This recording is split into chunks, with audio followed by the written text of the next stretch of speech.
Está clarísimo. Vos dijiste freno, venimos hablando de freno y de acelerar, porque esto, también podemos ser un taller mecánico eventualmente en este programa, y lo que vemos es que el gobierno va a acelerar y te estoy invitando a un tema que es la expropiación de Vicentín.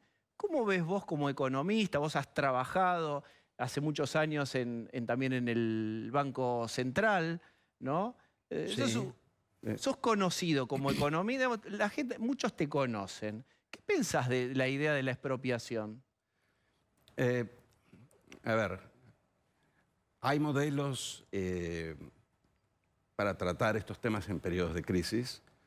El Banco Central lo ha hecho cuando se cae un banco en medio de una crisis, lo rescata. Hay modelos de rescate, son muy específicos para el caso de los bancos porque tienen un efecto sistémico muy alto. No querés que se caigan porque las ondas rompen otras cosas. Hay casos en la crisis global, por ejemplo, se conoce que la Reserva Federal en Estados Unidos rescató un par de automotrices, una aseguradora. Hay maneras, hay como un protocolo. Y la Unión Europea tiene su protocolo y de hecho ahora van a rescatar Lufthansa. ¿Sí? ¿Van a rescatar o van a expropiar? No, van a rescatar. Ese es todo el punto. Una cosa es un rescate y otra cosa es la expropiación. Las metodologías de rescate típicamente, voy a ser muy simple para no aburrir a tu audiencia, es que el Estado, el Tesoro Nacional, no el Banco Central, el Tesoro Nacional pone un dinero para capitalizar la empresa a cambio de llevarse en parte o del paquete accionario o del derecho, si está en quiebra, porque si está en quiebra por ahí no puede emitir, de acciones cuando salga de la quiebra. Es decir, lleva algo a cambio. ¿Por qué? Porque no quiere perder dinero. Ese dinero lo quiere recuperar. Entonces, Fernanda Vallejo diría, acá estoy, ven, yo lo dije. Sí, pero tenés que irte en algún momento. El punto es que es cuando no te vas. La expropiación es un camino de ida. Es querer nacionalizar la empresa. Marche un graf doble con queso. El agua, me tenés que traer el agua. La expropiación es un viaje de ida. Pero un camino de ida, dijiste. Exacto. No, la mayoría de las intervenciones en países desarrollados en crisis, como digo, Reserva Federal en Estados Unidos, Europa ahora, van a tener un proceso que es de entrada contra la emisión de, por ejemplo, stock preferencial, acciones preferidas, y va a tener un cronograma en donde se recapitaliza la empresa y en algún momento se venden las acciones para recuperar el dinero. Ese dinero es como un préstamo colateralizado. No es que se quedan con Lufthansa. No, la van a vender. Y de hecho no necesariamente son ellos los dueños, sino que son accionistas. Y si son accionistas importantes van a poner a alguien en la junta directiva y pueden incluso remover a alguno de los gerentes. Pero no es que Lufthansa pase a ser parte del Estado alemán. El Estado alemán en un momento se va a desprender de Lufthansa. No es la primera vez que lo hacen. Van a reprivatizarla, pero en un sentido que es muy distinto a las viejas privatizaciones, porque nunca termina de dejar de ser privada, en el fondo. Y algo así se propuso también para Vicentín, de hecho, que el Estado tomara cartas en la empresa, siendo que es uno de los acreedores principales. La expropiación es básicamente tomarla y tomar sus deudas. ¿Por qué es un camino de ida? ¿Qué tiene de malo expropiar? Mira, tiene tres cosas de malo. Algunas que son más económicas y otras más políticas. La política es obvia, que es que después no los querés soltar. Entonces, cuando la tomás a Vicentín, que podría tranquilamente trabajar como una empresa privada, encontrás razones para mantenerla en el sector público. Por ejemplo, porque pensás que te ayuda en el mercado cambiario o porque te ayuda, yo no veo muy bien cómo, a regular los precios de los alimentos, por ejemplo. Entonces, o porque lo querés tener, porque colocás militantes, porque es una empresa, es un lugar más donde colocar gente. ¿Para colocar gente? Sí. Eso tiene es una ventaja desde el punto de vista político, tener agrandar el Estado para colocar tu gente. Perfecto. Pero aparte hay una cuestión económica, que es que si vos, cada empresa o empresario que no funciona en el país, lo nacionalizás en vez de darle los beneficios de la ley de concurso de acreedores, de concurso que estaba, de hecho, Vicentín llevando a cabo, va a ser más difícil que algún empresario ponga capital, hunda capital en el país, porque si te va mal, te sacan la empresa con el argumento de que estás concursado a punto de quebrar. Entonces, desde el punto de vista de la inversión, te diría que casi que compensa las bondades de llegar a un acuerdo con los acreedores. O sea, estamos teniendo todo este esfuerzo y pagando todo este dinero para llegar a un acuerdo y no entrar en default. Esta intervención creo que tiene un efecto sobre el nivel de inversión, que es lo que te preocupa cuando entras en default, que debe ser parecido, o sea que estás de alguna forma perdiendo por un lado lo que tanto te costó ganar por el otro.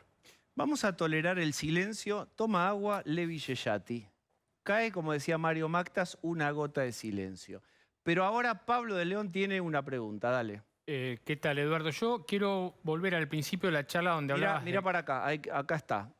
Vos hablabas... Ese es el literal gran Pablo de León. Acá está. Esa es la vida del futuro, ¿ves?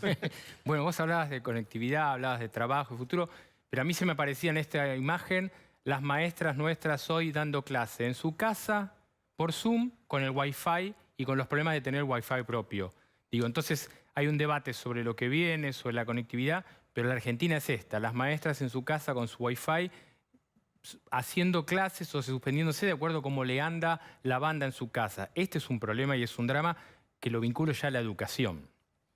Sin duda, y aparte no hace falta hacer los números, ver los números porque están hechos para entender que ese impacto es regresivo, en el sentido que los alumnos de menor poder adquisitivo tienen menor acceso a Wi-Fi, un Wi-Fi más lento, y las maestras de los colegios de menor poder adquisitivo también están menos preparadas. O sea, hay una correlación muy fuerte con el nivel de ingresos, con lo cual, si querés, hace aún peor el problema de segregación que tenés en la educación. Ahora, eso de nuevo debería acelerar cambios. Si miramos, sin ir muy lejos, no a Finlandia, a Uruguay, los uruguayos han utilizado lo que nosotros tenemos como Conectar Igualdad, que se llama Ceibal, como un plan tecnológico para aumentar y mejorar no solo los contenidos, sino la tecnología de acceso remoto de los colegios, por ejemplo. Y entonces las clases de inglés, que les costaba conseguir profesoras para todos los colegios que hablaran buen inglés, las dan algunas desde acá. Nos contaba justamente el fundador el otro día, desde acá de Buenos Aires. Hay una maestra en el aula y una maestra virtual. Quiero decir, la necesidad te tiene que hacer generar las respuestas. Pongamos conectividad en las escuelas, pongamos conectividad pública en los lugares con mucho hacinamiento, bien ubicado para que no haya hacinamiento afuera. Pensemos cómo hacer esa última milla que nos está faltando. Hace años que tenemos el tendido y no tenemos la última milla en muchas ciudades del interior, porque no es solo una cuestión del conurbano bonaerense. Entonces digo, hay mucho para hacer. Lo que la pandemia hace, que es lo que mencioné antes, desnudar todas estas cosas que son asignaturas pendientes desde hace años. Bien, Osvaldo. Hola, Eduardo, buenas noches. Osvaldo. Estábamos hablando de la cuarentena, que ya son 100 días para gran parte de los habitantes del país, y estaba pensando, hablabas de los razonamientos y cómo pensar la cuarentena, estaba pensando también qué hemos pensado en estos 100 días, cómo ha quedado nuestra cabeza en estos 100 días, cómo va a quedar nuestra alma y nuestro espíritu después de estos 100 días. ¿Qué te parece que como población argentina va a quedar cuando se levante la cuarentena, cententena? Es una pregunta muy complicada. Te preguntó por el alma y en televisión. Resolvelo. Es una tentación para un economista. Debería decir, no sé de qué me estás hablando, pero algo te voy a decir, si estamos acá. No, lo que sí creo, y vale la pena recalcarlo aunque no sea muy ganchero, nosotros pensamos mucho en general en relación a nuestra propia experiencia y la de nuestros amigos. Y me parece que la experiencia de la pandemia fue terriblemente distinta en otros lugares, no solo en el conurbano, en el interior. La gente lo vive de maneras muy distintas. Mucha gente se debe haber angustiado, se debe estar angustiando ahora muy mal por la caída brusca, brutal de ingresos y la falta de acceso a la ayuda estatal. Entonces, ese sentido de fragilidad que de pronto queda en evidencia, yo creo que va a generar algunas demandas de mayor estabilidad que el político debería saber interpretar. O sea, uno debería revisar la red de protección social, por ejemplo, para que no quede gente colgada un pincel como ahora.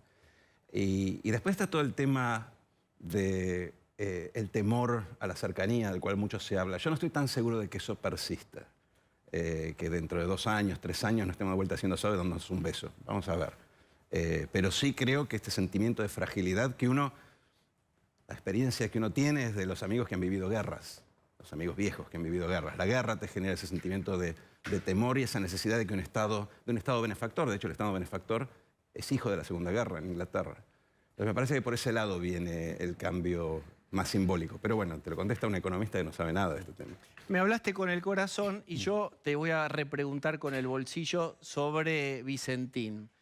Hay 2 conceptos y es, no queremos que se extranjerice del todo el comercio de granos y otro, la soberanía alimentaria. Es decir, estamos tocando o trabajando sobre 2 cables con mucha electricidad y muy sensibles a una buena parte de la ciudadanía. ¿Qué pensás vos de la extranjerización de la venta de cereales? Esto es un argumento... Pero son 2 argumentos.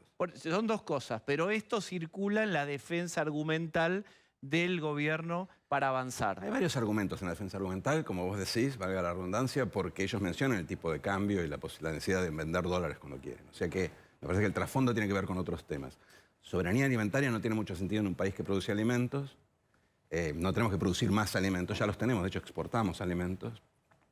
La extranjerización no es un tema trivial y de hecho si vos mirás los documentos recientemente hechos en la Comisión Europea para justificar u orientar las intervenciones estatales que no se van de mambo, intervenciones que se hacen con dinero a la comunidad, porque muchas veces la comunidad pasa dinero para rescates. Uno de los aspectos que mencionan es la extranjerización de empresas estratégicas. Yo no sé si Vicentín es estratégico, no sé si hay un problema estratégico con la extranjerización de Vicentín en este caso en particular. El punto con la expropiación es que no es necesario, porque en Europa, donde sí se preocupan por la extranjerización, no expropian, básicamente lo que hacen es rescatan.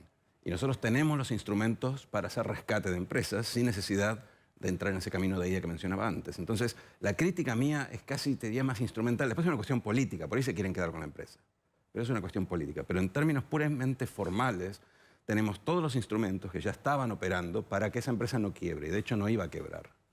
Entonces, la pregunta que uno se hace es, bueno, ¿por qué el Estado no puede intervenir siguiendo normas que no lo obliguen a tomar toda la empresa, sino más bien hacer una entrada y una salida que regenere la empresa y vuelva a colocarlo en manos privadas? Me parece que esa es la verdadera pregunta que lamentablemente yo no tengo respuesta. Creo que es más bien por una cuestión política. Eduardo, gracias por esta conversación. Yo hago un rescate, pero de mis papeles y de mis machetes te despido. Gracias por habernos visitado.